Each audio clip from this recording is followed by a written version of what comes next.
Bapak Ibu saudara yang kasih di Tuhan. Adakah hari-hari ini engkau merasa takut? Apakah hari-hari ini engkau merasa bimbang?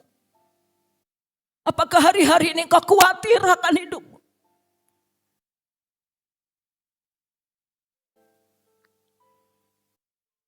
Masalah boleh ada. Tantangan hidup boleh ada dalam hidup kita. Tetapi yang kita perlu ingat. Tegas firman Tuhan saat pagi hari ini. Tuhan berbicara dalam hidup kita. Yang perlu kita ingat. Ada Yesus. Ada Yesus yang kita punya. Ada Yesus yang ada dalam hidup kita. Ada Yesus yang sedetik pun tidak pernah meninggalkan setiap kehidupan kita orang-orang yang percaya. Ada Yesus yang setia menggandeng tangan kita. Ketika kita merasa aku tidak kuat Tuhan, aku tidak mampu. Ingat ada tangan Tuhan yang begitu panjang untuk menolong kita. Ketika mungkin hari-hari ini kita berseru-seru kepada Tuhan. Dan kita belum menerima jawaban dari apa yang kita doakan. Ingat, kita punya Tuhan yang punya telinga yang mendengar apa yang menjadi seruan doa-doa kita. Bahkan setiap isi hati kita pun Tuhan tahu. Ketika engkau tidak berdaya. Mungkin kau berjalan harus merangkak karena ketidakberdayaanmu. Ada Tuhan yang siap menggandengmu. Ada Tuhan yang selalu ada di dalam hidupmu. Dia tahu, dia mengerti engkau tidak mampu, engkau tidak kuat menghadapi apa yang harus engkau hadapi. Ada Tuhan. Ada Tuhan.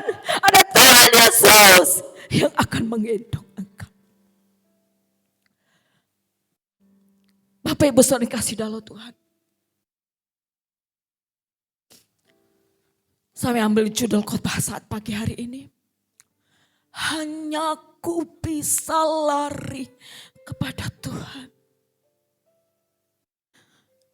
Kita akan membaca di dalam Mazmur pasal yang ke-57 ayat 17.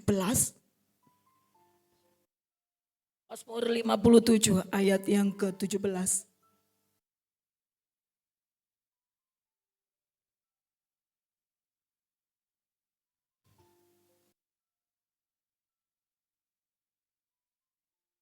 Maaf.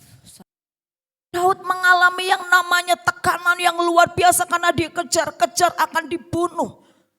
Bahkan rumahnya pun selalu diawasi. Tetapi Daud berkata bahwa Tuhan adalah tempat pelarian Daud. Ketika dia harus menghadapi pergumulan masalah persoalan dalam kehidupannya. Kenapa? Karena Daud benar-benar mengerti, merasakan bahwa Tuhan yang ada bersama-sama dengan Daud. Dia pribadi yang tidak pernah meninggalkan Daud. Dalam keseluruh kehidupannya Tuhan berkarya dengan ajaib dan luar biasa dalam kehidupan Daud. Sehingga Daud bisa katakan bahwa hanya Tuhan tempat pelarian pada waktu kesesakan. Bapak Ibu. Daud ketika menghadapi kesesakan, dia hanya lari kepada Tuhan.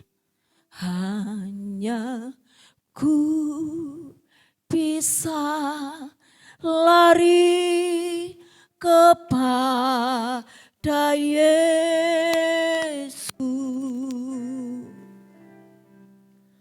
Hanya ku bisa lari kepadanya.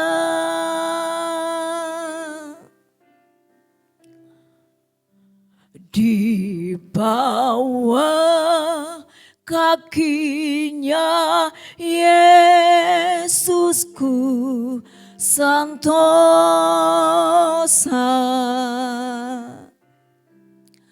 Hanya ku bisa lari kepadanya. Daud ketika menghadapi kesesakan dia lari kepada Tuhan.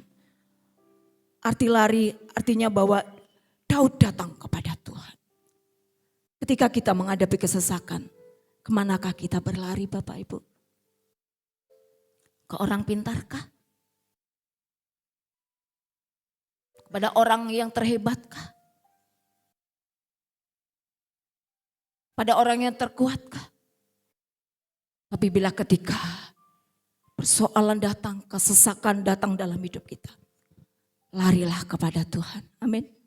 Datanglah kepada Tuhan. Karena pertolongan Tuhan itu terbukti dalam setiap kehidupan kita. Saya percaya kita semua yang ada saat pagi hari ini, kita sudah melihat dengan mata kepala kita sendiri. Kita sudah merasakan bahwa Tuhan itu begitu baik dalam hidup kita. Penyertaannya, perlindungannya, kasih setianya tidak pernah habis dalam kehidupan kita. Firman Tuhan mengingatkan saat pagi hari ini. Ketika kesesakan datang larilah kepada Tuhan. Karena dia adalah sumber segala-galanya dalam setiap kehidupan kita. Bapak Ibu kasih dalam Tuhan. Mengapa ketika kita menghadapi kesesakan, kita harus melari kepada Tuhan? Yang pertama karena hanya Tuhan harapan kehidupan kita. Mazmur 62 ayat 6 sampai ke 8. Mazmur 62 ayat 6 sampai ayat yang ke-8. Begini bunyi firman Tuhan. Hanya pada Allah saja kiranya aku tenang. Sebab daripadanya lah harapanku. Hanya dialah gunung batuku dan keselamatanku, kota bentengku, aku tidak akan goyah. Pada Allah ada keselamatanku dan kemuliaanku, gunung batu kekuatanku, tempat perlindunganku, ialah Allah. Ketika kita menghadapi kesesakan, kita harus lari kepada Tuhan. Kenapa? Kok kita harus lari kepada Tuhan? Karena hanya Tuhan harapan kehidupan kita. Amin.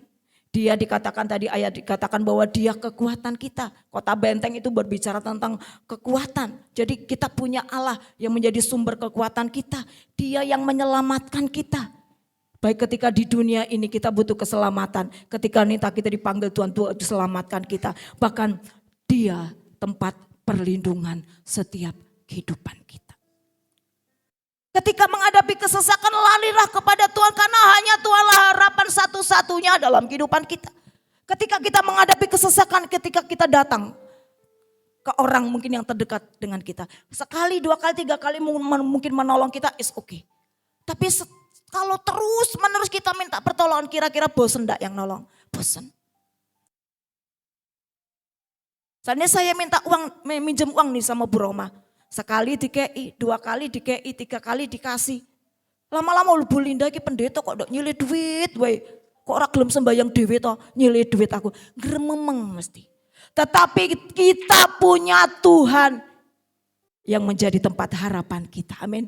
Dalam kesesakan kita, ketika kita datang kepada Tuhan, kapanpun waktunya dia siap sedia. Untuk apa? Untuk menolong setiap kehidupan. Karena apa? Tuhan adalah harapan satu-satunya. Kalau kita melihat orang yang sakit yang di tepi kolam Bethesda selama 38 tahun. Dia ingin sembuh. Nunggu waktu seminggu orang sakit aja, berat. 38 tahun. Tetapi toh dia tetap ada di pinggir kolam dan dia tidak bisa nyebur ke kolam, tidak bisa sembuh. Kenapa? Dia mengharapkan ada orang yang menggendong dia, ngangkat dia dan jeburin kolam ke dalam kolam.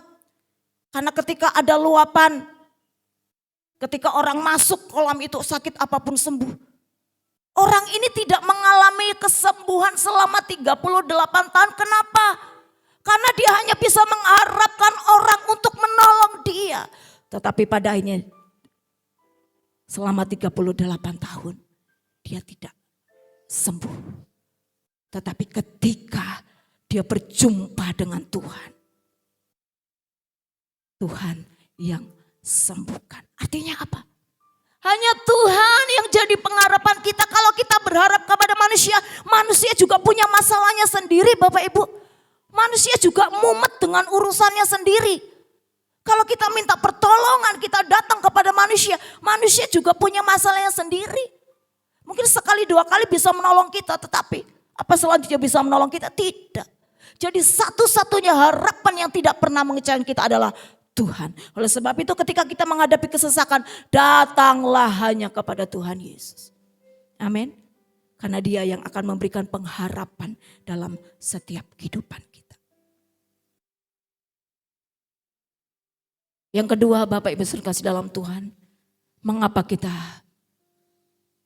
harus lari kepada Tuhan ketika kita menghadapi kesesakan? Karena hanya Tuhan yang sanggup melakukan segala perkara. Coba tolong Bapak, saya akan baca sendiri. Ayub 42 ayat yang kedua. Ayub 42 ayat yang kedua, begini bunyi firman Tuhan. Aku tahu bahwa engkau sanggup melakukan segala sesuatu dan tidak ada rencanamu yang gagal.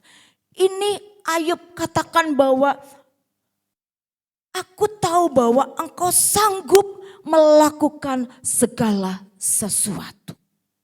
Bapak Ibu sekasih dalam Tuhan, mengapa kok ketika kita menghadapi kesesakan hidup kita, kita harus lari, kita harus datang kepada Tuhan. Karena hanya Tuhan yang apa Bapak Ibu sekasih dalam Tuhan? Yang apa tadi? Sanggup ya. Hanya Tuhan yang sanggup melakukan segala sesuatu. Kalau kita boleh diingatkan, mengapa saya katakan bahwa Tuhan itu sanggup melakukan segala sesuatu? Dalam Alkitab diceritakan banyak hal. Tuhan bisa membangkitkan orang mati. Lazarus yang sudah berhari-hari mati dibangkitkan. Anak seorang janda, banyak hal. Dia sanggup melakukan mujizat. 5 roti 2 ikan bisa makan 5.000 orang, lebih 12 bakul. Bukankah itu kesanggupan Tuhan yang ajaib? Dia bisa meluputkan kita dari bahaya. Daniel masuk dalam gua singa, keluar enggak apa-apa. Sobek bajunya pun enggak. Sadrak, Mesak, Abednego masuk dalam dapur api, secara manusia akan terbakar, hangus, habislah Sadrak, Mesak, Abednego. Tetapi karena kesanggupan Tuhan, Sadrak, Mesak, Abednego keluar dari perapian menyala-nyala itu. Bajunya pun tidak gosong. Tidak ada sedikit pun yang terbakar. Bukankah itu bukti bahwa Allah kita Allah yang sanggup, Bapak Ibu? Masihkah kita takut? Masihkah kita khawatir akan kehidupan kita? Kuasa Tuhan dulu, sekarang, sampai selama-lamanya tidak pernah berubah. Kesanggupannya tetap akan terjadi sampai detik hari ini. Amin. Oleh sebab itu ketika menghadapi kesesakan, yuk datang kepada Tuhan. Karena Dia satu-satunya harapan kita. Dia pribadi yang tidak pernah mengecewakan kita. Dan Dia satu-satunya pribadi yang sanggup menolong dalam setiap kehidupan kita. Apapun kesesakan kita, apapun persoalan kita, yang perlu kita ingat, Dia sanggup. Mungkin saya akan akhiri dengan kesaksian. Sebenarnya kalau saya mau ceritakan banyak sekali kesaksian demi kesaksian, tapi ini yang terbaru, kesaksian yang terbaru. Beberapa minggu yang lalu mobil Panther itu rusak. Kami pikir, Pak Timo pikir gitu, mungkin kalau dandan ya hanya 100, 200 atau 300 atau gede 500. Oke, masukin ke bengkel karena Teguhanu tidak terjemput dan kita punya beban, kasihan kalau sampai jemaat Teguhanu tidak dijemput gitu. Terus kita punya beban juga, hari ini anak-anak mau berangkat retreat. Kalau tidak ada mobil terus gimana? Jadi kita bergumul, Pak Timo akhirnya memutuskan oke, bawa ke bengkel. Ternyata ketika kita kemarin nengok ibu di Paraan, di Temanggung, Mas Andreas WA, Om, alatnya harganya segini. Saya sampai kaget, terus piye? Tapi sudah, biarlah aja. Yaudah Andre, didandani aja alatnya, kalau memang harus dibeli, beli aja. Oke. Nominalnya enggak 100-200 ya. Jutanya keluar. Secara manusia, Tuhan uang dari mana? Tetapi saya dan Pak Timo menyatukan hati bahwa kita percaya kalau kemarin-kemarin Tuhan nyatakan mujizatnya. Kalau kemarin-kemarin Tuhan tolong, hari ini dan seterusnya Tuhan juga akan nyatakan mujizatnya dan pertolongannya. Betul Bapak Ibu. Dalam minggu ini ada aja berkat Tuhan itu.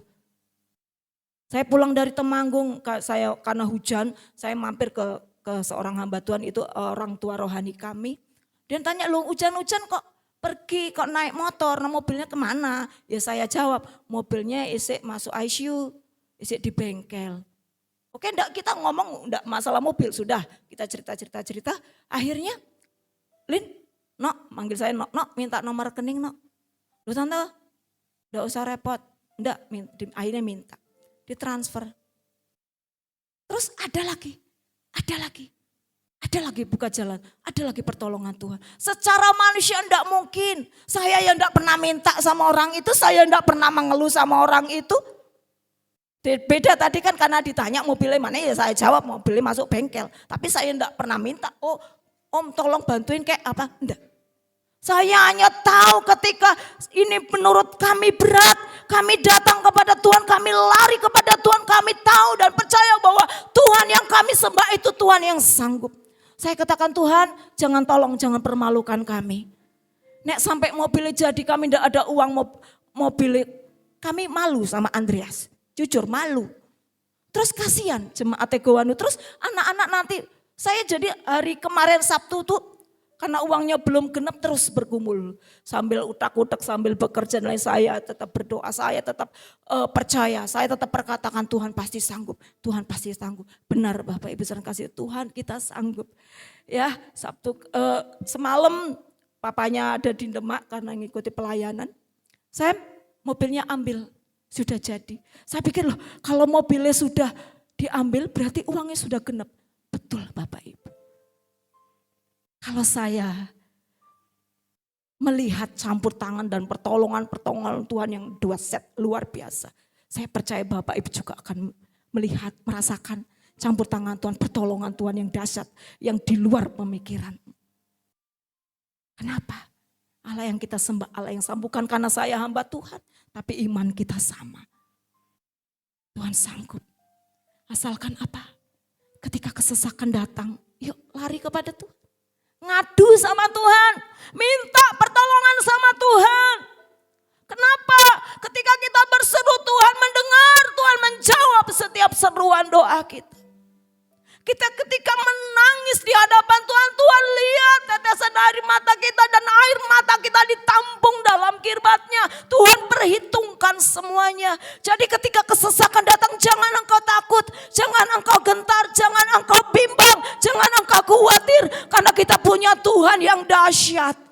Kuncinya adalah ketika kesesakan itu datang, yuk lari, yuk datang hanya kepada Tuhan. Karena hanya Tuhanlah satu-satunya jawaban dalam setiap kehidupan kita. Tuhan